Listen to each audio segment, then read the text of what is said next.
When television began in the US, it was black and white only, and instruments were developed to test the black and white signal. One of those instruments was called a waveform monitor. The waveform monitor provides information on the video signal known as the IRE measurement. There were rules back then that had to be adhered to very strictly to ensure that your footage met the technical requirements of broadcasters. Now, don't feel as though you have to run out and purchase a waveform monitor. The information displayed on the early waveform monitors is still available today in studio field and on-camera monitors, and many cameras as well. The waveform displays and information are built in.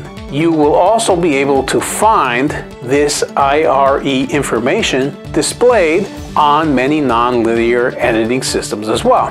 Hang on till the end of this video, because I'm going to explain everything you need to know about IRE measurements and how to use the information to improve the exposure of your shooting. Hi, I'm Jim Costa.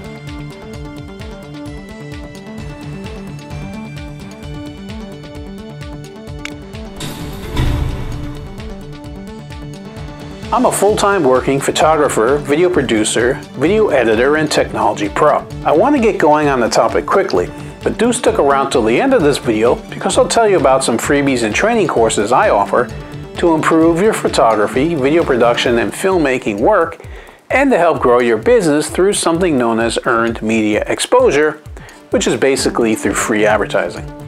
If you like what you see, smash that subscribe button and hit that bell to be notified every time I upload a new video each and every Wednesday. Remember, I welcome your comments, questions, and more on all of my videos. Let's begin by discussing what a waveform monitor is and what it displays. The waveform monitor is used to evaluate the brightness of your image, regardless of the color. A waveform monitor displays an abstract version of your image. Viewing the waveform from left to right mirrors viewing the image from left to right, making it easy to reference the brightness of specific areas of your image or frame quickly. The scale of the waveform monitor is between 0 IRE and 100 IRE, but IRE measurements can go higher than that or lower than those numbers as well. Your monitor or TV may not be able to display images outside of the 0 to 100 IRE range, however, which is why we stick to that. IRE represents the scale invented by the International Radio Engineers Society,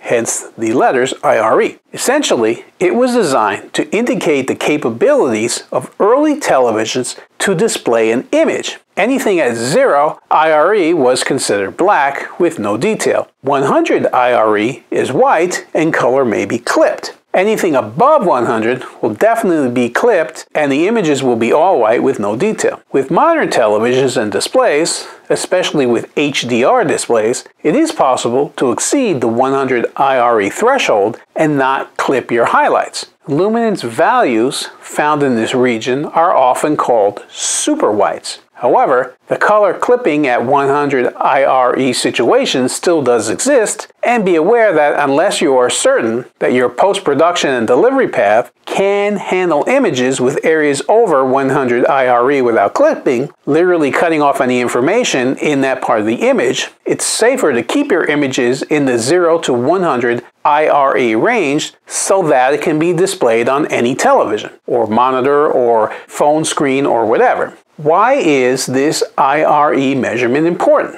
As mentioned, the IRE measurement is what affects the exposure of your images or scenes. Dark images with a 0 IRE measurement, or a pretty low number close to 0, will yield muddy, featureless pictures or footage. A very high IRE number, at or near 100, will yield nearly or entirely completely washed out or blown out images or footage. Neither of these shooting scenarios is likely what you're looking for in most shooting situations, unless you're working in a dark, dingy location at night where a low IRE would be expected, or outside on a bright sunny day, or in some heavenly scene where a high IRE would also be expected. You can think of the IRE measurement as the luminance, if you wanted, because they are basically related to one another and are both shown on the same display. IRE is really the more technically advanced way of describing the luminance value. Proper exposure means that everything within your frame falls above 0 IRE and below 100 IRE. A good rule of thumb is to keep your midtones at around 75 IRE or so. This will yield a properly exposed image with well-defined colors, highlights, and blacks. So what should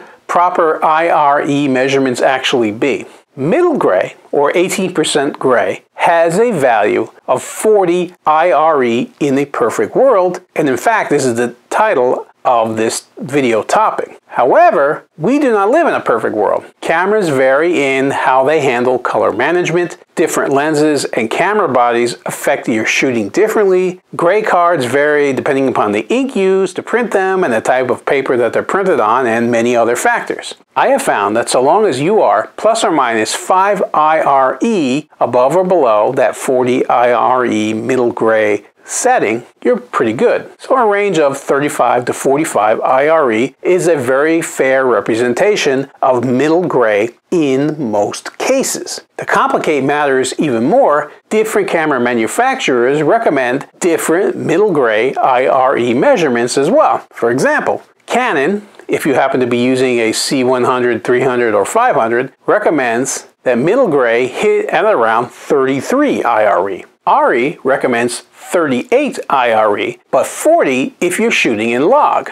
Middle gray should fall around 50 IRE if you're using the standard picture profile on something like the Canon 5D Mark III, and 40 IRE if you're using the neutral profile. Middle gray should fall around 40 IRE if you're using the Blackmagic Pocket Cinema camera in film mode. Kodak says that its 18% middle gray card has an IRE of 45. I use the following settings as a starting point and make exposure adjustments from there. Super black has an IRE of 0. A black card used in photography, video production, or filmmaking that has 0 reflectance will have an IRE measurement of about 7.3. Middle gray with 18% reflectance, as mentioned, should be 40 IRE, but in reality varies between 35 and 45 IRE. A white card with 90% reflectance should have an IRE of about 60.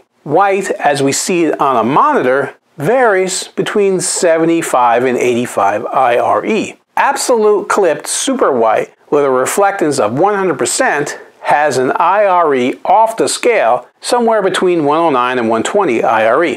Think of these values more as highlights than as actual colors of your image or scene, because they're going to be completely washed out and you're never going to see them anyway. For skin tones, I realize that exposure is subjective and can vary according to artistic content, mood, lighting, contrast, your model, etc. But the following is a good starting point. The lightest Caucasian skin is probably 60 to 65 IRE. Asian American skin, which is slightly darker than the lightest Caucasian skin, is 50 to 55 IRE. Latinx or Native American skin is 45 to 50 IRE, give or take. The darkest African American skin is usually 40 to 45 IRE.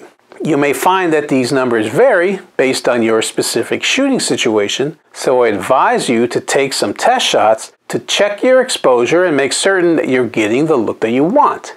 Now, if this is making sense to you, but I've got it in the comment section below.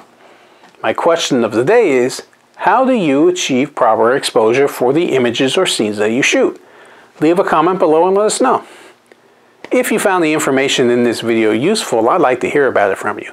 If you liked it and want to see more videos like this, then follow my YouTube channel, Jim Costa Films. If you think what you saw was great, please do like it. If you have an opinion, feel free to comment below. If you know someone who could benefit from the information that I provided, please share the video. You can connect with me and my company, Jim Costa Films, on social media and online, on Facebook, Instagram, Twitter, YouTube, LinkedIn, and the web, by searching for Jim Costa Films. In fact, I currently have over 4,500 videos on my YouTube channel, Jim Costa Films, so feel free to check out many of my other videos for great tips and suggestions. Thank you for sticking around this long. I mentioned at the beginning about some freebies and training. As a professional video producer and photographer, I've created an absolutely free cheat sheet for you on all the best settings to shoot with your DSLR, mirrorless or video camera that will show you the settings that will allow your photos, and particularly your videos, to shine and stand out from the competition. The link to get that cheat sheet is just below in the video description. Best of all, my cheat sheet specializes in shooting video with any type of camera. In it, you'll find all the info you need on important video techniques such as white balance, color temperature, frame rates, and more. I've also created an editing training course for Adobe Premiere Pro. My Quick Start training is designed to get you up and editing video in under 2 hours and includes over 100 tips, tricks, and keyboard shortcuts for video editors to get you started in the program and makes your workflow go much faster. Now, I'm also affiliated with Christina Nicholson, a fellow media veteran like myself who helps businesses and entrepreneurs reach tons of their ideal customers or clients through the power of media without spending big bucks on advertising. I've worked with Christina and used her advice and training successfully, so I know from first-hand experience that it works great. The program Christina and I are now offering is called the Media Mentoring Program, and it will help you to take advantage of mainstream media so you can stand out from the competition, because that's not something everyone has access to. Best of all, unlike paid ads and sponsorships, you can gain lots of exposure and credibility to become the go-to brand everyone talks about and wants to do business with without spending a fortune on advertising, because the program is geared to get you free advertising. I'll link to those cheat sheets and training courses in the description below as well.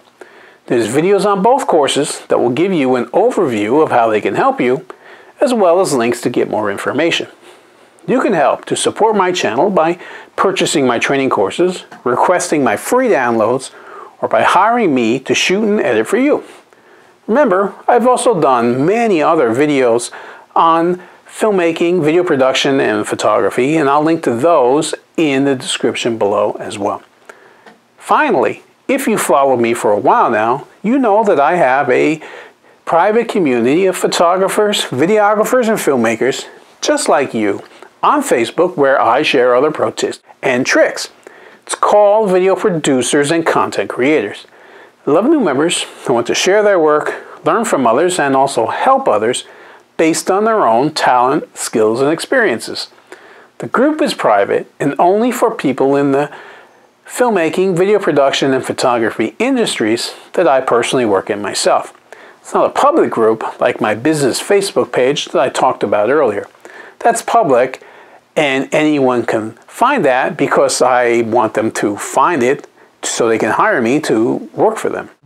You'll find a link to that group in the description below, so feel free to join it where you can learn even more.